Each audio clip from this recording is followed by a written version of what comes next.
So Dany picks up with Daenerys taking part in a fever dream, and we see that she is again walking down a long stone hall, and it is noted that she cannot look behind her. She must not look behind her.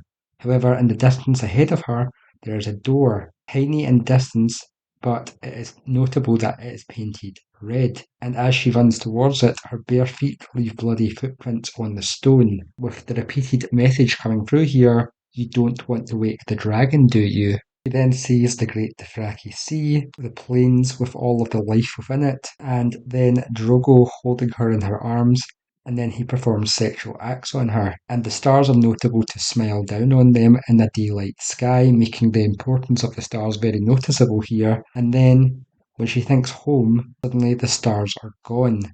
And across the blue sky swept great wings, the world was set ablaze. So she is seeing a premonition of the dragons once more coming to burn the Dothraki Sea. She then has a vision of Jorah, who tells her that Rhaegar was the last dragon, and then we see him warming his hands over a glowing brazier, and notably they are translucent, as much like we see in the dreams that Bran sees in the dreamscape. The figures are ghost-like in their appearance, and we see the stone eggs smouldering in the coals beneath his hands. One moment he is there, and the next he is fading away. He whispers the last dragon, and then he is gone. She can feel the dark encroaching behind her, and then the red door seems further away. She then sees a vision of Viserys, who screams at her that the dragon does not beg and that she does not command the dragon. And then he claims that he is the dragon and he will be crowned, as molten gold trickles down his face like wax, burning deep scores into his flesh. And he attacks her, even as his face turns to mush and his eyes burst. Then she feels heat within herself, a great burning inside her womb. And then she sees her son, tall and proud, with Drogo's copper skin and her own silver gold hair, with violet eyes shaped like almonds. And he smiled for her and began to lift his hand towards hers. As he opened his mouth, fire poured out. She saw his heart burning through his chest, and in an instant he was gone, consumed like a moth in a candle and turned to ash. She weeps for her child, and her tears turn to steam on her cheeks. And what we see here in this dreamscape is that Daenerys has literally just witnessed the death of her child due to the ritual. And interestingly enough, the "you don't want to wake the dragon" echo that is echoing in the background of the dreams is gradually getting shorter with each of these visions, as it started off with "you don't want to wake the dragon, do you?"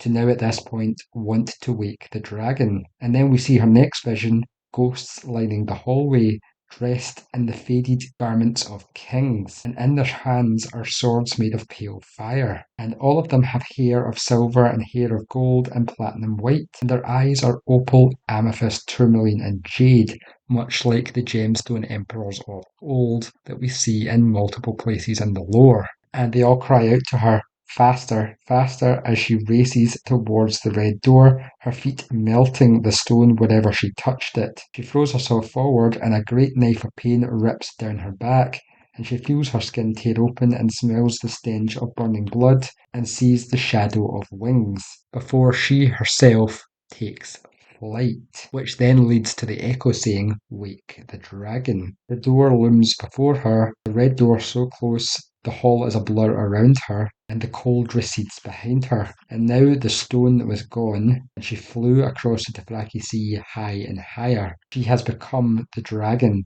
and it is noted that all below who breathe life fear the shadow of her wings.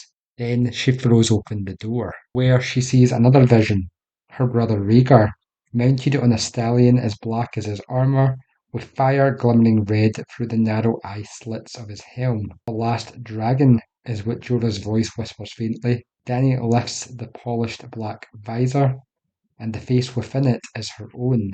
And after that, for a long time, there is only pain and the fire within her and the whispering of stars. When she wakes in a feverish dream, Daenerys calls out that she needs someone or something, and when the others find her, she is crawling towards the dragon eggs. Mary then enters with a cup of a mysterious liquid which tasted sour and something thick and bitter. And then when she is forced to drink it, She falls asleep again, and this time she does not dream. When she awakes, Dany requests a dragon egg to hold before she again falls back to sleep. And then next time she awakes, she finds that she has been given the egg of Viserion. Coming back to her senses, Daenerys requests to see Jorah and also asks about the whereabouts of Drogo and her son. And as the maids go to get Jorah and refuse to tell her about Drogo, she grabs onto one of them and requests that she tell her what happened to her son. And then they tell her that he did not live. And then she remembers the dream of her son in his adulthood burning up before her. Daenerys examines her dragon eggs and discovers that to her all three of them appear to have heat emanating from them. And when Jorah shows up, she attempts to show him this. However, he notes that he can only feel cold stone, which makes him think that she is hallucinating. We then find that Daenerys notes that Jorah appears to be a lot more strained looking than what she previously realised, potentially having suffered some form of ill effect from the ritual that he walked in on. And then we also see here that Miri is the one to reveal to her what happened to her child, as she tells her that it was twisted, scaled like a lizard, blind, and with the stub of a tail and small leather wings, like that of a bat. Flesh slipped off the bone, and inside it was full of grave worms and stank of corruption, as if he had been dead for years. When you think about it, it is obviously impossible for a child that has just been born to have inside of the mother's womb. And then Daenerys thinks of the terrible darkness that was sweeping up behind her that she had to avoid in the dream, which most likely seems to be that the cold darkness creeping up behind her was in actual fact death. Daenerys notes that her child was indeed alive up until she was carried into the tent, and then Miri notes that it was death that was in the tent, which brings up the fact that Jorah himself even comments that it was only shadows there. However, he himself appears to be full of doubt, as he says that he saw her dancing with the shadows, and she responds to this with the fact that the grave casts long shadows, making me think that what Dany could feel behind her in the dream was in fact the long shadow of death creeping up on her. Dany then comes to the realization that Jorah has actually inadvertently killed her child. He was doing what he did for love and loyalty, yet he carried her into that tent where no man should have went and fed her baby to the darkness. He even notes that he knew it too. He had grey face, hollow eyes, and a limp. The shadows touched him too. They took some of his life force. Daenerys demands to see what she has bought with the life of her son and wants to see Drogo, and so Miri allows her to look upon her husband. Stepping outside, Daenerys discovers that she has basically 100 people left of her 40,000 Khalasar, as all the rest have fled, form new factions, and fight out for the dominance. And Daenerys herself, upon discovering of the actions they have took while she was abed, having basically slaughtered and raped most of the slaves that she herself had saved, vows that she will bring them to justice and cause them pain. And then she goes on to note that she is Daenerys Stormborn of the House Targaryen, the blood of Aegon the Conqueror and Maegor the Cruel, and old Valyria before them, and swears that those men will die screaming. And we see that Drogo is a former shell of his true being. He sits alone on the ground, staring blankly into space. However, it's noted that his eyes follow the sun, and he basically will walk wherever he is led, and will eat and drink if you put food in his mouth, but that is all he can do. He has basically been lobotomized. He is brain dead at this point.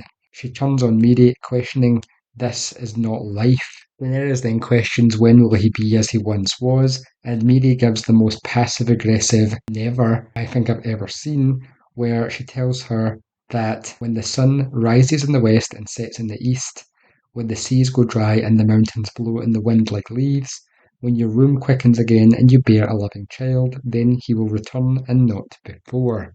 So this is implying to us that she's basically saying that Drogo becoming normal again is impossible because these are things that should not be physically possible to happen anymore. So that implies to us that since the sun cannot set in the opposite direction, and the mountains can't sway, the seas can't go dry, this is also implying to us that Miri is telling Daenerys that whatever has happened during the birth has led her unable to have children. Daenerys scolds her, saying that she knew that this would happen when she offered her services, and Mary tells her that they angered the Great Shepherd when they burned her temple. She then goes on to say that the stallion who mounts the world will now no longer burn cities, and his Khalasar shall not trample the nations of earth into the dust. So she is basically saying that she is working here to stop the apocalypse happening here, making sure that this being is not born to ride over the earth. Daenerys actually scolds her, saying, "Why would you do this to me? Because I saved your life." And Miri hits her with the hard reality check. What exactly is life if it's not worth living? She watched the Khalasar slaughter everyone she knows and loves and sell them into slavery. Daenerys saved her, thinking that she was doing good after she had already been taken by free men.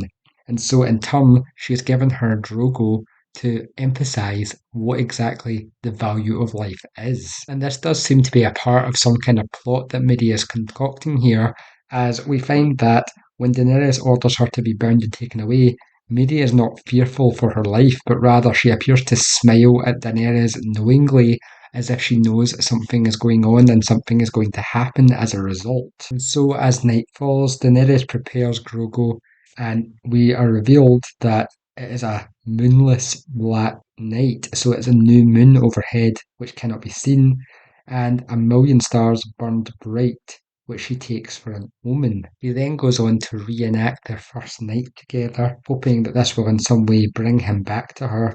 However, this is not the case, as the sun then rises by the end of the night with no response from Drogo. And then, realizing that he is lost to her, Daenerys then puts him out of his misery by smothering him with a pillow.